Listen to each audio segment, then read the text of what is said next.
அனைவருக்கும் நன்றி, வணக்கம். பாலாஜி பற்றி சொல்லணுன்னா, பாலாஜி சின்ன குழந்தையிலேருந்தே ரொம்ப பக்தி. 3 வயசு குழந்தையிலேருந்தே அவனுக்கு பக்தி. எது கொடுத்தாலும் வந்து சாமிக்கு தான் வாங்குவான். பழம், பூ. இது ஸ்கூலுக்கு போயிட்டு வரும்போதும் அதையே தான் வாங்கிட்டு வருவான். வரும்போது பை வாக்கிங்கில் வந்துடுவான், பஸ்ஸில் வரமாட்டான். ஏதுனா நான் வாங்கிட்டு வந்தேன் அப்படின்னு சொல்லுவான். அப்படி தான் எல்லாமே அவனுக்கு பழக்கம். காலேஜ் போன பிறகும் அதே ஹேபிட் அவனுக்கு விடாது இருந்தது. இப்போவும் அதே தான். நடித்த பிறகும் அவனுக்கு அவனுடைய இதெல்லாம் வந்து கோயிலுக்காக தான் செலவு பண்ணி ரொம்ப அழகாக கட்டியிருக்கான். நீங்கள் எல்லோரும் வரணும். அவன் நடித்த படம் நீங்கள் எல்லோரும் பார்த்து அவனை ஆசீர்வதிக்கணும். கண்டிப்பாக பாருங்கள். என்ன சொல்கிறதுன்னு தெரியல. தாயே பரமேஸ்வரி, வேறு என்ன சொல்கிறது? ஆமாம் சார், நடிக்கணும்னு ஆசைப்படுறதுக்கு முன்னாடி உங்கள்கிட்ட ஏதாவது கேட்டிருக்கா? நான் நடிக்க போகிறது உங்களுக்கு விருப்பம் இல்லை. டிகிரி வைஷ்ணவ காலேஜில் டிகிரி முடிச்சதை வந்து ஃபிலிம் இன்ஸ்டியூட்டில் சேர்ந்தான். மெரிட்டில் அது 10 மெம்பர்ஸ்க்கு தான் 1 இயருக்கு நான் சீட்டுங்களா. அதில் மெரிட்டில் ஃபஸ்ட்டு வந்து அந்த சீட் கிடச்சி அது படிச்சுட்டு இருக்கும்போது தான் அவனுக்கு இந்த ஆசையே வந்தது. கௌதம் மேனன் டைரக்டர் அவங்கெல்லாம் ஒன்றா படித்தவங்க. அதுக்கப்புறம் தான் அவனுக்கு இந்த ஐடியா வந்தது. அப்புறம் எல்லோரும் டிஸ்கஸ் பண்ணி சரி இதுன்றதுனால வீடு சின்னதாக இருந்ததுனால வீட்டில் தங்கி இருக்கிறதுக்கு இல்லாத தனியாக இருந்து அவன் ப்ரோக்ராம் பண்ணுறதுக்கு ஆரம்பிச்சிது. முதல்ல அவங்க அப்பாலாம் வேண்டாம் வேண்டாம் அப்படின்னு தான் சொன்னார். அப்புறம் இது அடி பார்ப்பேன், இது அடி பார்ப்பேன்ட்டு வேட்டையாடு விளையாடு பார்த்த பிறகு அவருக்கு கொஞ்சம் சந்தோஷம் வந்தது. நீங்கள் ஸ்ட்ரிக்டான அம்மாவா? நீங்கள் ஸ்ட்ரிக்டான அம்மாவாக இருந்திருக்கீங்களா? இல்லைப்பா. இல்லையா? இல்லைம்மா. குழந்தைங்க இஷ்டம்தான். அவரோட இஷ்டம் தான் எல்லாமே. ஆமாம். சூப்பர்மா. கண்டிப்பாக எல்லாரோட பிளெஸ்ஸிங்ஸ் எப்போவுமே அவருக்கு இருக்கும். நிச்சயமாக இந்த படம் சூப்பர் டூப்பர் ஹிட் ஆகிடும். ஓகேங்களா? தேங்க்யூம்மா. தேங்க்யூம்மா. ரொம்ப ரொம்ப நன்றி. நாங்கள் தான் நன்றி சொல்லணும். ஏன்னா இன்னைக்கு அதுவும் ஃபர்ஸ்ட் இயர் ஆனிவர்சரி அப்படின்னமோ நம்மளுக்கு வீட்டில் எவ்வளோ வேலைகள் இருக்கும், எவ்வளோ பூஜைகள் இருக்கும். பட் நம்ம கேட்ட ஒரு வார்த்தைக்காக இன்னைக்கு நீங்கள் வந்தது ஐ திங்க் என் குழந்தை இந்த மாதிரி ஆனது எனக்கு ஒரு பெரிய வருத்தம். அதுதான் எனக்கு தவிர்க்க முடியாத வருத்தமாக இருந்தது.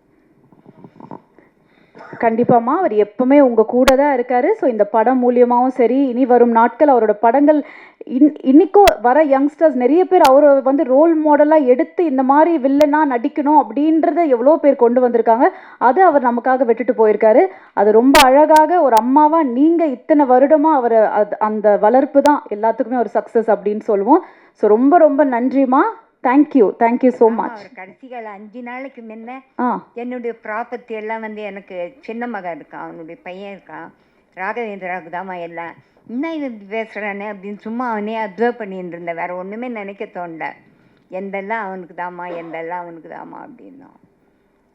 வெற்றிமாறன் டைரக்டர் சொன்னார், என்னடா இந்த பர்த்டே வந்து உனக்கு கிராண்டாக செலிப்ரேட் பண்ணலான் இருக்கிறோம், என்ன சொல்கிறேன், நான் இருக்க மாட்டேனே அப்படின்னு நானும் அவர் சொன்னார். அதை அவன் இதுக்கு வந்தப்போ எஸ், அவர் சொன்ன மாதிரி ஒரு விஷயந்தான். அவர் அப்போ வீட்டில் மட்டும் செய்யலை, அவர் இறந்த பிறகு தான் நிறைய இவ்வளோ பேருக்கு அவர் பண்ணியிருக்காரா. பக்கத்தில் போயிட்டு அந்த பைட்ஸாக இன்டர்வியூஸ் எடுக்கும்போது தான் தெரிஞ்சுது இவ்வளோ ஸ்டூடெண்ட்ஸை படிக்க வச்சுருக்காரா அப்படின்றது. வந்து நிறைய பேருக்கு படிப்புன்றது ஒரு மிகப்பெரிய விஷயம். அது ரொம்ப அழகாக உங்கள் பையன் இன்னைய வரைக்கும் கொடுத்துட்ருக்காருல்ல, அதுதான் எல்லாரோட பிளெஸ்ஸிங்ஸும். சரிங்களா? நீங்கள் கண்டானம் பண்ணப்போ கூட அவருடைய இஷ்டம்தான். அந்த இது இன்றைக்கி நடத்தலான் இருந்தோம். டைம் எங்களுக்கு செட் ஆகலைன்றதுனால நெக்ஸ்ட் வீக் பண்ணலான்னு வச்சுருக்கோம். சூப்பர்மா. ஸோ தொடர்ந்து இந்த மாதிரி விஷயங்கள் நிறைய நீங்கள் செஞ்சுட்டே இருக்கணும். நன்றி நன்றி. வணக்கம். தமிழ் மொழினா அழகான மொழி. தமிழ் கல்ச்சர்னா எனக்கு ரொம்ப பிடிக்கும். நான் தமிழில் பேச ட்ரை பண்ணுறேன். தமிழ் படத்தில் நடிக்கணும்னு ஆசை தானே. நிறைய ஆடிஷன் அட்டன் பண்ணிட்டேன், நிறைய ட்ரை பண்ணிட்டேன். அப்புறம் கடைசியாக கிடச்ச சான்ஸ் தான் ஆர்பிஎம் படத்தில் சான்ஸ் கிடச்சிருக்கேன். ஷூட்டுக்கு போன அன்னைக்கு ஷூட் ஸ்டார்ட் பண்ண அன்னைக்கு தான் எனக்கு டானியல் பாலாஜி சார்கிட்ட நடிக்கணும்னு அப்போ தான் தெரிஞ்சது.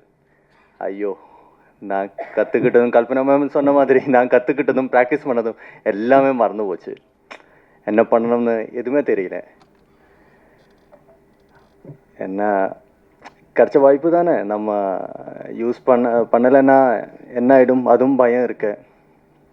அப்போ தான் பாலாஜி சார் வந்து என்கிட்ட தோளில் தட்டி சொன்னேன். அவர், டேய் தம்பி, நான் டானியல் பாலாஜி கிடையாது, நான் சமீர், இந்த படத்தோட கேரக்டர்.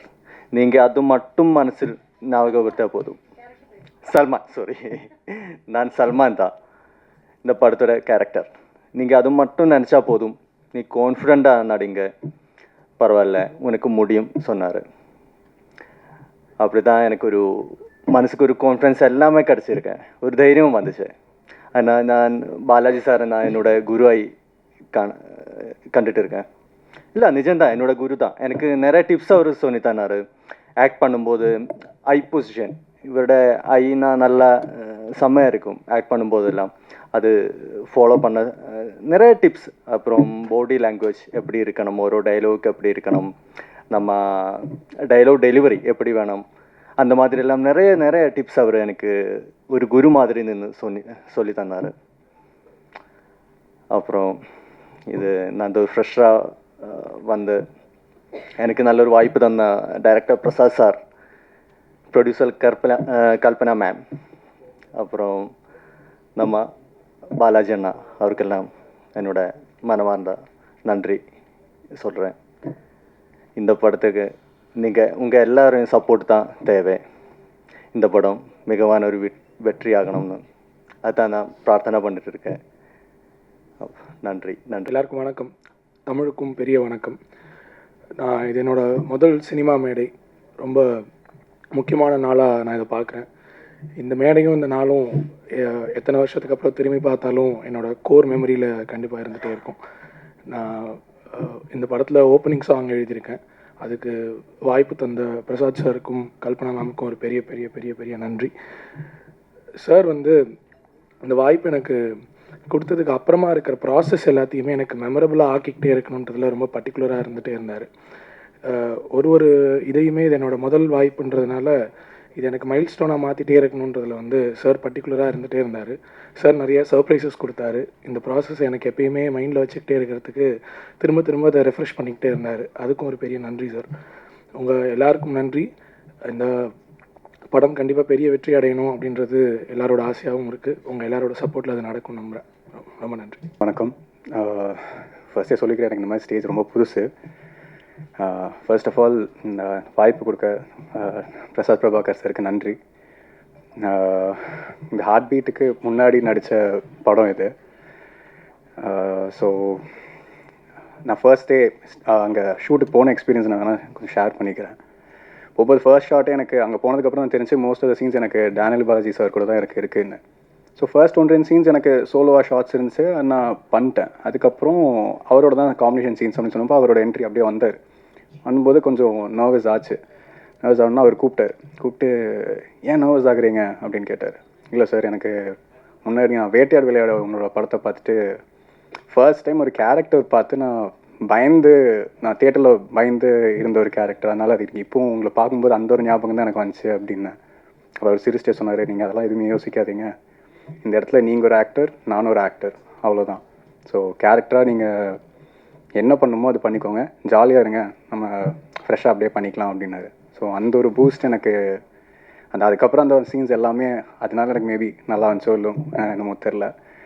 அண்ட் முக்கியமாக அவர் ஒன்று சொன்னார், எனக்கு இப்போ வரைக்கும் ஹெல்ப்ஃபுல்லாக இருக்கிறது ஒரு இதுக்கும் ஒரு கேரக்டர் எப்படி ப்ரிப்பேர் பண்ணுறதுன்னு சொன்னார். அது இன்னைய வரைக்கும் இப்போ ஒரு சின்ன ரோல்ஸ் நான் பண்ணுறதா இருந்தாலும் அது எனக்கு ரொம்ப இப்பவும் ஹெல்ப்ஃபுல்லாக இருக்குது. சின்ன இன்ஸ்டன்ஸ் தான். அவர் எல்லோரும் சொல்கிற மாதிரி அவர் கண் வைக்கிறதா இருக்கட்டும், ஒரு பாடி லாங்குவேஜ், ஒரு கேரக்டர் ப்ரிப்பேர் பண்ணுறது, பேசிக்லி ஃப்ரம் ஸ்க்ராட்ச் எல்லாம் ப்ரிப்பேர் பண்ணுறது அவர் நிறையா அதை எக்ஸ்பிளைன் பண்ணார், எப்படி ப்ரிப்பேர் பண்ணுன்ற அந்த ஒரு ரீதி. ஸோ அது எனக்கு இப்போ வரைக்கும் ஹெல்ப்ஃபுல்லாக இருக்குது. கண்டிப்பாக த்ரூ அவுட்டாக என்னோடய கெரியரில் அது ரொம்பவே ஹெல்ப்ஃபுல்லாக இருக்கும் அவரோட இது. அண்ட் ஸ்க்ரீன் ஸ்பேஸ் அப்படின்னு பார்க்கும்போது கல்பனா மேம் கூட ஒரு சீன் நான் நடிச்சிருக்கேன் மோஸ்ட்லி. இல்லை, அந்த சீன் மோஸ்ட்டாக நிறைய இடத்துல பேசப்படும்னு நினைக்கிறேன், நானும் அதை வேண்டிக்கிறேன். அண்ட் இந்த எல்லாரும் மாதிரியும் நாங்களும் இந்த படத்துக்கு ரொம்பவே நல்லா எஃபர்ட்ஸ் போட்டிருக்கோம், ரொம்ப நல்லா வந்திருக்குன்னு நம்புகிறேன். அண்ட் நீங்களும் உங்களோட சப்போர்ட் ரொம்பவே தேவை. Please do support is. And இந்த படத்தை நல்லா வந்திருக்குது, ப்ளீஸ். Yeah, thank you. படத்தை பற்றி பேசுகிறதுனா இது பேசுகிற மொழியே இல்லை. இது காட்சியோடது. ஆக்சுவலி நான் என்னால் என்னென்ன முடியுமோ அதோட மேக்ஸிமம் நான் பண்ணியிருக்கேன். அதுக்கு உங்களோட அனைவரோடையும் சப்போர்ட் வேணும். முக்கியமாக என்னென்னா, சோனி மாதிரி ஒரு பெரிய ஒரு கம்பெனி பேன் இண்டியா ரிலீஸ் பண்ணுறதுக்கு இந்த படம் எடுத்துறதுக்கு ஃபஸ்ட்டாக நான் நன்றி சொல்லுது சோனிக்கிட்ட. அதுக்கப்புறம் என்னென்னா, இந்த படம் இந்த அளவுக்கு கொண்டு வர்றதுக்கு நிறைய ஆட்கள் எனக்கு சப்போர்ட் பண்ணியிருக்காங்க. ஆக்டர்ஸ், டெக்னீஷியன்ஸ் அனைவரும். அப்புறம் சக்ஸஸ் பண்ணதுக்கப்புறம், இது முடிஞ்சதுக்கப்புறம் இனிமேல் என்ன வேணும்னா, நான் என்ன பண்ணாலும் நீங்கள் சொன்னால் மட்டும்தான் மக்கள் கேட்பாங்க. நான் கையெடுத்து கும்பிட்றதுக்கு என்ன காரணம்னா, நீங்கள் சப்போர்ட் பண்ணுங்கள். ஏன்னா டேனியல் பாலாஜி சார் வந்து கிட்டத்தட்ட ஒரு 1.5 வருஷத்துக்கு மேலே ஆச்சு அவரோட படம் வந்துட்டு. அது ரொம்ப அழகாக நடிச்சிருக்காங்க. டேனியல் பாலாஜி சார் நடிக்கும்போது சாதாரணமாக வந்து ஓவர் எக்ஸ்போஸ்டாக நடிப்பாங்க. ஆனால் இதில் வந்து அவரை சட்டிலாக அண்டராக நடிக்க வச்சுருக்கேன் நான். ஒரு விஷயத்த இப்படி பார்க்குறதுக்கு பதிலாக, சார் நீ வந்து ரொம்ப ரொம்ப சட்டிலாக நடிங்க, உங்களோட ஓவர எக்ஸ்பிரஷன்ஸ் தான் ஜாஸ்தியாக நாங்கள் பார்த்துருக்கோம். ஆனால் நீங்கள் வந்து உங்களுக்கு சில டைமில் உங்களுக்கு பயங்கரமாக கோவம் வரும், ஆனால் சிரிக்காதீங்க. உங்கள் மைண்டில் தான் அந்த கோவெல்லாம் பார்க்கணும், ஆனால் எங்களுக்கு அது புரியணும். அதனால தான் உங்களால் சொல்லுங்கள் சார் அப்படி தான் சொல்லுவாங்க. ஏன்னா அவருக்குள்ளே ஒரு டைரக்டர் இருக்குது, அவருக்குள்ளே ஒரு ரைட்டர் இருக்குது, அவருக்குள்ளே ஒரு ப்ரொடக்ஷன் கண்ட்ரோலர் இருக்குது, அவருக்குள்ளே ஒரு ப்ரொடியூசர் இருக்குது, எல்லாமே இருக்குது. அவரெல்லாம் ஈஸியாக ஏமாற்றவே முடியாது.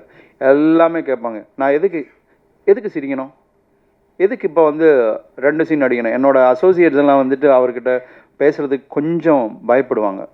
வேற ஒன்றும் இல்லை, ஒரு சீனை சொன்னால் பிஃபோர் என்ன கேட்பாங்க. ஜஸ்ட் இப்போ நம்ம சீனில் இருக்கிறது என்னென்னா, டேனியல் பாலாஜி சார் கார்லேருந்து வெளியில் வராங்கன்னு வச்சுக்கோங்க. அவர் என்ன ஃபஸ்ட்டு ஸ்கிரிப்ட் கொடுக்குற அந்த பையன்கிட்ட என்ன கேட்பேன், சரி இறங்குறாங்க, அதெல்லாம் எனக்கு புரியுது, நான் இப்போ எங்கேருந்து வரேன் சார், அது ஸ்கிரிப்டில் இல்லை சார். தம்பி, நான் இப்போ ஹாஸ்பிட்டல்லேருந்து வரீங்களா இல்லை நான் சினிமா பார்த்துட்டு வரீங்களா, அந்த இமோஷன்ஸ் வந்து எனக்கு கேரி அவுட் பண்ணோன்னா நீ எனக்கு பிஃபோர் சொல்லியே ஆகணும். அந்த அளவுக்கு ஸ்கிரிப்டை பற்றி, சினிமாவை பற்றி ரொம்ப நல்லா புரிஞ்சுக்கிற ஒரு பர்சன்கிட்ட ஒர்க் பண்ணுறது எனக்கு பெருமையாக இருக்குது. அவர் கூட ஒர்க் பண்ணுற ஒவ்வொரு நிமிஷமும், ஒவ்வொரு நொடிகளும் என்னோடய மெமரியில் ஆயுட்காலம் எப்போவுமே நிற்கும். நீங்கள் ப்ரெஸ் மீடியாஸ் எல்லாமே வந்து எங்களுக்கு சப்போர்ட் பண்ணோம். ஆர்பிஎம் படம் பெரிய ஒரு வெற்றியாக வர்றதுக்கு உங்களோட சப்போர்ட் தேவை. இதுக்கப்புறம் இப்போது சில பேர் சொல்லுவாங்கள்ல, சில பேரோட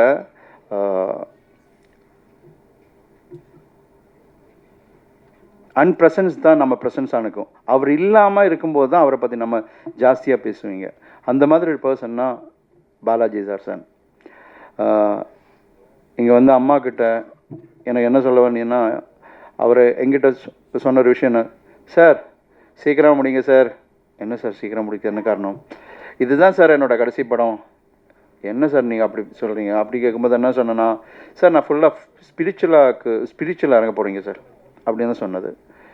எப்படி இருந்தாலும் அவரோட சார் இங்கே தான் இருப்பாங்கன்னு எனக்கு நம்பிக்கை இருக்குது. சார் படம் நல்லா வந்திருக்கு sir, thank you so much sir. நீங்கள் வாழ்த்தின மாதிரியே இந்த படம் நல்லா வருவேன்னு படம் கம்ப்ளீட் ஆகிறதுக்கு முன்னாடியே சொன்ன ஒரு பர்சன் நீங்கள் தான். நல்லா வந்திருக்கு, தேங்க்யூ ஸோ மச். மீடியாவுக்கு நன்றி, எல்லாருக்கும் நன்றி. அம்மா உங்களுக்கு மிகப்பெரிய நன்றிம்மா, தேங்க்யூ ஸோ மச். இருக்கிற எல்லா பெரியவங்களுக்கும் என்னுடைய பணிவான வணக்கங்கள். இங்கே ஆர்பிஎம் திரைப்படத்தினுடைய ட்ரெய்லர் லான்ச், அதை விட முக்கியமான ஒரு விஷயம் இங்கே நாங்கள் செய்யறது, உடலால் மற்றும் மறைந்த ஒரு அருமையான ஒரு கலைஞன், ஒரு நடிகனுடைய 1ஆம் ஆண்டு நினைவஞ்சலியை இன்றைக்கி நாங்கள் நினச்சி அவருடைய ஆப்சன்ஸை நாங்கள் ப்ரெசன்ஸாக நினச்சி ஃபீல் பண்ணி செய்கிற ஒரு இம்பார்ட்டண்ட்டான ஒரு ஈவெண்ட் தான் இன்றைக்கி. இந்த நாளை விட ஒரு ஆப்டான ஒரு சரியான ஒரு நாள் இந்த திரைப்படத்தினுடைய ட்ரெய்லர் லான்ச்சுக்கு, இதை விட ஒரு கரெக்டான ஒரு நல்ல நாள் எங்களுக்கு பெருசாக தோணலை. அதனால் இன்றைக்கி இந்த ஈவெண்ட்டை நாங்கள் ஆர்கனைஸ் பண்ணியிருக்கோம். எங்களுடைய வேண்டுதலின் பேரில் வருகை தந்திருக்கும் எல்லாருக்கும், முக்கியமாக சீஃப் கெஸ்ட்டுன்னா இதை விட ஒரு ஆப்ட் சீஃப் கெஸ்ட்டு எங்களால் கூட்டிகிட்டு வர முடியாது பாலாஜி சார் நடித்த ஒரு ஃபிலிம்க்கு. அப்படி ஒரு கலைஞனை பெற்ற அவருடைய தாய் ராஜலட்சுமி அம்மா அவர்களுக்கு எங்களுடைய பணிவான வணக்கங்கள். வருக என்று வரவேற்கிறோம். மேலும் பாஸ்கர் அண்ணா அவர்கள், எனக்கு வந்து அவர் பாஸ்கர் அண்ணான்னு தான் நான் கூப்பிடுறேன். He's actually a multifaceted person working in various industries, education, agri, and mainly into film production also. So Bhaskar அண்ணா அவர்களை வருக என்று வரவேற்கிறோம். அப்புறம் முக்கியமாக மீடியா நண்பர்கள், சகோதரர்கள், பத்திரிகை நண்பர்கள், சகோதரர்கள், உங்கள் அனைவரையும் பணிவன்புடன் தாழ்மையுடன் வருக என்று வரவேற்கிறேன்.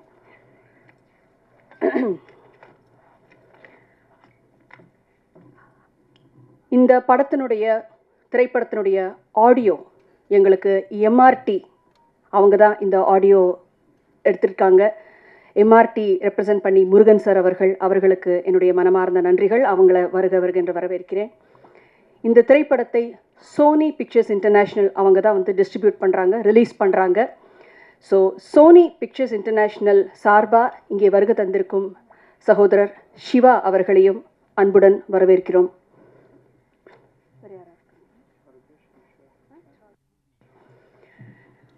அப்புறம் இப்போ வளர்ந்து கொண்டிருக்கும் ஒரு chocolate boy, a handsome guy and a very good performer on the screen. Jio ஹாட்ஸ்டாரில் ஹார்ட் பீட்ஸுங்கிற அந்த வெப் சீரிஸினுடைய மெயினான ஒரு பர்சன் மிஸ்டர் அர்ஜுன். அந்த பேர் வந்து அவருடைய கதாபாத்திரத்தினுடைய பேர். நம்ம திரைப்படத்தில் ஒரு முக்கியமான வேடமேற்று நடிச்சிருக்கிறாரு திரு சாருகேஷ் அவர்களையும் அவர்களுடைய தாயார் அவர்களையும் அன்போடு வரவேற்கிறோம்.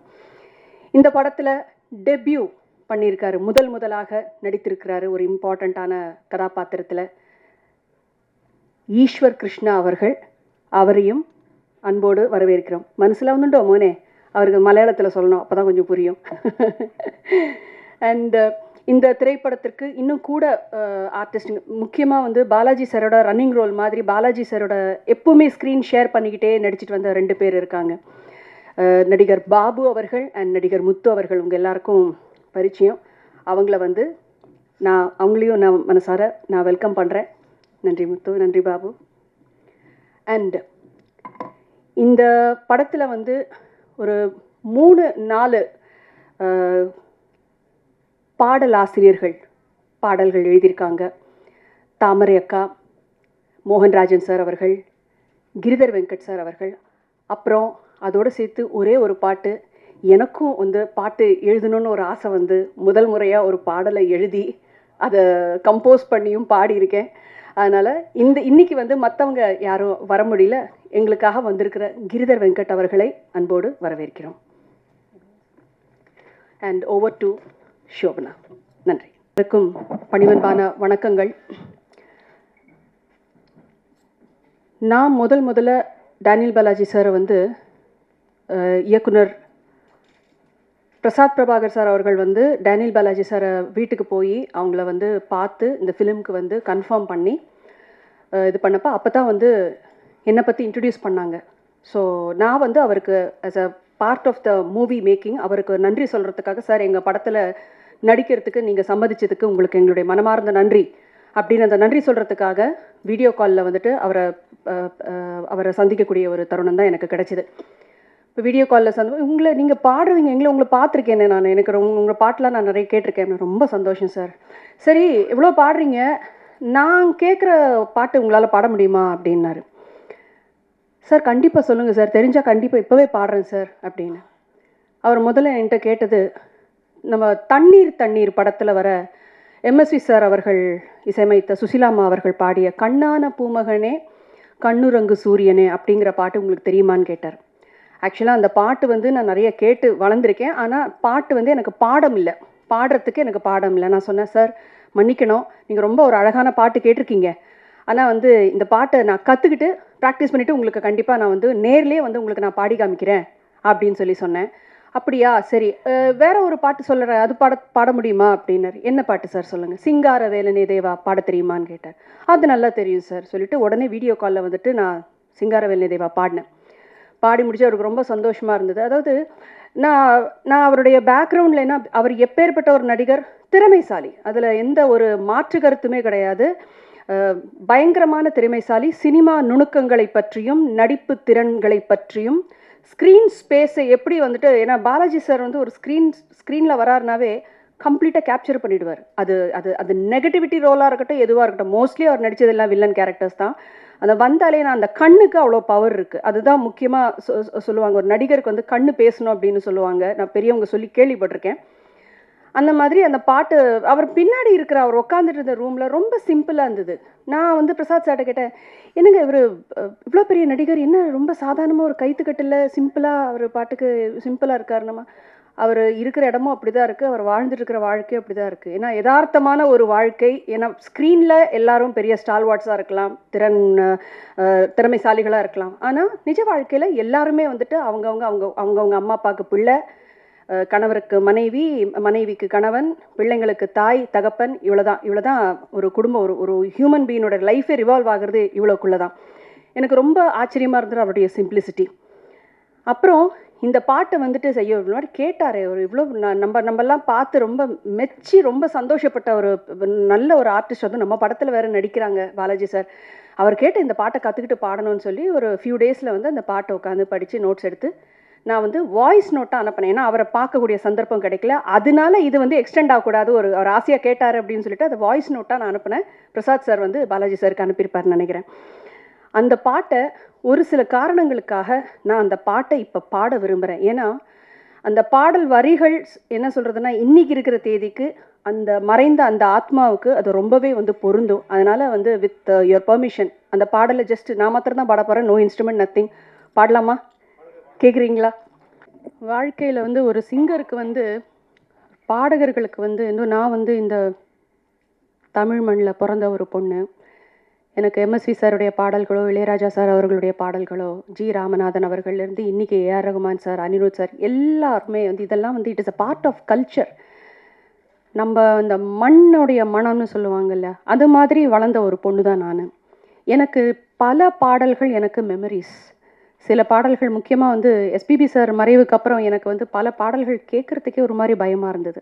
எந்த பாடல்லாம் வந்து தூங்கும் போதும், நடக்கும் போதும், உட்காரும் போதும், வண்டி ஓட்டும் போதும், பிள்ளைகளோட விளையாடும் போதும், குடும்பத்தில் இருக்கும் போது கேட்டு நான் வளர்ந்த பாடல்கள். ஒரு சில பேருடைய மறைவுக்கு அப்புறம் வந்து அந்த பாடல்களை கேட்க முடியாமல் போயிடும். ஏன்னா சிங்கர்ஸ் பொறுத்த வரைக்கும் இதெல்லாம் நாஸ்டாலஜிக் மூமெண்ட்ஸ். அதில் அழகான மெமரிஸ் இருக்குது, ரொம்ப துக்கமான மெமரிஸ் இருக்குது. இந்த ஒரு மெமரியை, இந்த பாடலை நான் எப்படி அழகான ஒரு பாடலில் சேர்க்குறதா இல்லை துக்கமான மெமரியில் சேர்க்குறதான்னு எனக்கு தெரியல. எனிவேஸ், எனக்கு வந்து இவருடைய மறைவு, any artist for that, any ஒரு நல்ல ஒரு கலைஞன், மக்களுடைய மனதில் இடம்பெற்ற கலைஞர்கள், அவங்க வில்லனாக நடிக்கிறாங்க, ஹீரோவாக நடிக்கிறாங்கங்கிறது முக்கியம் இல்லை. நடிப்பு துறையில் எப்படி அவங்களுடைய நடிப்பை நடிச்சிருக்காங்க, அவங்களுடைய தொழிலை எப்படி நல்லா பண்ணியிருக்காங்க. அது பாடகராக இருக்கட்டும், நடிகராக இருக்கட்டும், இயக்குனராக இருக்கட்டும், பாடல் ஆசிரியராக இருக்கட்டும், யாராக இருக்கட்டும், அந்த மாதிரி மக்கள் மனசில் இடம்பெற்று இருக்கக்கூடிய ஒரு நடிகர் தான் டேனியல் பாலாஜி சார். எனக்கு ஆக்சுவலாக அவர்கிட்ட வந்துட்டு அந்த வீடியோ காலில் நான் பேசினப்போ கூட அவர் ரொம்ப ஜாஸ்தி சிரிக்கல, அவர் ரொம்ப கம்மி தான் எனக்கு சிரிச்சது. இன்ஃபேக்ட் அவருடைய ஃபோட்டோ வந்துட்டு கேட்டது கூட அவர் சிரித்து இவ்வளோ அருமையாக முழுசாக நல்லா சிரித்த ஒரு ஃபோட்டோ, அந்த ஃபோட்டோ தான் எங்களுக்கு வேணும்னு சொல்லி அவங்க குடும்பத்தினர்கிட்டேருந்து கேட்டு நாங்கள் வாங்கினோம். ரொம்ப ஒரு காமான ஒரு பர்சன். ஷோபனா ஆல்ரெடி சொன்ன மாதிரி, ஆனால் பார்த்தா டெரராக இருக்கும். ஷூட்டிங் ஸ்பாட்டில் கூட வந்து எனக்கு அவர்கிட்ட பேசலாமா வேண்டாமா, சார் காஃபி சாப்பிட்றீங்களா, சார் டீ எதாவது சாப்பிட்றீங்களா, சாப்பாடு எப்படி இருந்தது, ஏதாவது குறைகள் இருக்கா, எதாவது தேவையா, எல்லாம் கேட்குறதுனா கூட எனக்கு ஒரு பயம். ஆனாலும் பேசுவேன், தைரியமாக போய் பேசுவேன். வேண்டாம் மேடம், தேங்க்யூ, இப்படி தான் சொல்லுவார். இந்த ஷெல்லுக்கு உள்ளே வந்துட்டு வேற ஒரு பாலாஜி சார் ஒருத்தர் இருக்கார். இங்கே ஷெல்லுக்கு வெளியில் இருக்கிறது டேனியல் பாலாஜி அவர்கள், அந்த ஷெல்லுக்கு உள்ளே இருக்கிறது பாலாஜி சார் அவர்கள். ரொம்ப ஒரு கான்ட்ராஸ்டிங் பர்சனாலிட்டின்னு தான் நான் சொல்லுவேன். படத்தில் ஒரு நடிகரை பார்க்குறதுக்கும் நிஜ வாழ்க்கையில், அவங்களோட யதார்த்த வாழ்க்கையில் அவங்கள பார்க்குறதுக்கும் நிறைய வித்தியாசங்கள். அவர் இவ்வளோ தூரம் ஆன்மீகத்தில் சிறந்து இருப்பாருன்னு சொல்லிட்டு ஒரு தேடுதல் இருக்கும் அவருக்குன்னு நாங்கள் எதிர்பார்க்கவே இல்லை. அது மாத்திரம் இல்லாமல் இந்த படம் ஷூட்டிங் நடந்துகிட்டு இருக்கும்போது அதிகமாக வந்து ஈஸ்வர் கிருஷ்ணாவோடையும் சாருகேஷ் அவர்களுடையும் அவர் அதிகமாக பேசியிருக்காரு. அது மாத்திரம் இல்லாமல் அவர் கூட ரன்னிங் கேரக்டராக வந்துட்டு இருந்த பாபு அவர்களோடும் முத்து அவர்களோடும் அதிகமாக அவர் வந்துட்டு பேசியிருக்கிறாரு. அப்போவே வந்து ஈஸ்வர் கிருஷ்ணா கிட்டக்க அவர் சொல்லியிருக்கிறாரு, இதுதான் என்னுடைய கடைசி படமாக இருக்கும், இதுக்கப்புறம் நான் பரிபூர்ணமாக ஆன்மீக வழியில் தான் போகிறதா இருக்கேன். இதில் என்னென்னா, மனுஷன் எவ்வளோ சம்பாதிச்ச காசும் வந்து ஒரு ஒரு ஒரு அருமையான ஒரு கோயிலை வந்துட்டு கட்டுறதுக்காக யூஸ் பண்ணியிருக்காரு. அவர் வந்து பயங்கரமான ட்ரெஸ் போட்டுலாம் நாங்கள் வந்து பெருசாக ஆடம்பரமாக ட்ரெஸ் பண்ணி நான் பார்த்தது கிடையாது. அட்லீஸ்ட் இந்த இந்த இந்த ஆர்பிஎம்மோட ஜேர்னியில் அட்லீஸ்ட் நான் சொல்லணும்னா, சாதாரணமாக ஒரு வேஷ்டி வீட்டில் இருக்கும்போது சாதாரண ஒரு வேஷ்டி கட்டிட்டு தான், ஒரு பனியன் போட்டுட்டு தான் அவர் இருந்திருக்காரு. That's contrast thing. அண்ட் முக்கியமாக இந்த இந்த டைரக்டர் பிரசாத் பிரபாகர் சார் அவர்களோட பாலாஜி சாருக்கு நாங்கள் செட்டிலேயே சொல்லிப்போம். பிரசாத் சாரெல்லாம் நாங்கள் கிண்டல் பண்ண ஆரம்பிச்சிட்டோம். பிரசாத் சார் வந்து எதாவது சீன் பற்றி எக்ஸ்பிளைன் பண்ணுறதுக்கு கொள்றதுக்கு எதாவது வந்தானக்கா, ஷபா வந்துட்டிங்களா சொல்லுங்கள், இப்படி தான். ஸோ அந்த ஷபாங்கிறது நாங்கள் சொல்லி சொல்லி சொல்லி எங்களுக்கு இதெல்லாம் பயங்கரமான ஒரு ஹாண்டிங்கான மெமரிஸ் ஆகிடுச்சு. எனக்கு ஹியூமராக இருந்த ஒரு விஷயங்கள்லாம் வந்து ரொம்ப ஹாண்டிங் ஆக ஆரம்பிச்சிடுச்சு. ரக்தூல் அங்காள பரமேஸ்வரி அம்மன் கோவில் தான் அவர் ஆவடியில் வந்து கட்டியிருக்கிற கோவில். ரொம்ப அழகான கோவில். உங்களுக்கு கோவில் போகிற பழக்கம் இருக்கிறவங்களுக்கு கண்டிப்பாக ஒரு தடவை போய் விசிட் பண்ணுங்கள். இவரை பற்றி நான் ரெண்டே விஷயம் மாத்திரம்தான் நான் சொல்லணும். நான் சின்ன வயசில் சில படங்கள் நடித்தேன். அதுக்கப்புறம் வளர்ந்ததுக்கப்புறம் அதிகமாக ஒன்றும் படங்களில் நான் நடிக்கலை. சொல்லப்போனால் பாட்டு மேலே ரொம்ப கான்சன்ட்ரேஷன் இருந்து படம் வந்து அந்தளவுக்கு நடிக்கலை நான். இந்த படம் நடிக்கும் போது எனக்கு பொறுத்த வரைக்கும் நான் ஏதோ ஒரு சில படங்கள் நடித்தேங்கிற எந்த ஒரு அனுபவம், ஒரு கான்ஃபிடென்ஸ் எதுவுமே எனக்கு கிடையாது. நான் ஃபஸ்ட்டு டே செட்டுக்கு வரும்போது டைரெக்டாக பாலாஜி சார்கிட்ட ஒன்று சார் உங்கள்கிட்ட ஒன்று கேட்கணும். என்ன மேடம் சொல்லுங்கள் சார், நீங்கள் நடிக்கும் போது நீங்கள் எப்படி பர்ஃபார்ம் பண்ணுறீங்கிறத பார்க்குறதுக்கு எனக்கு நீங்கள் அனுமதி கொடுக்கணும்னு கேட்டேன். அது எதுக்கு நீங்கள் பார்க்கணும்? இல்லை சார், நான் வந்து நீங்கள் தான் ஏற்கனவே நடிச்சிருக்கீங்களே.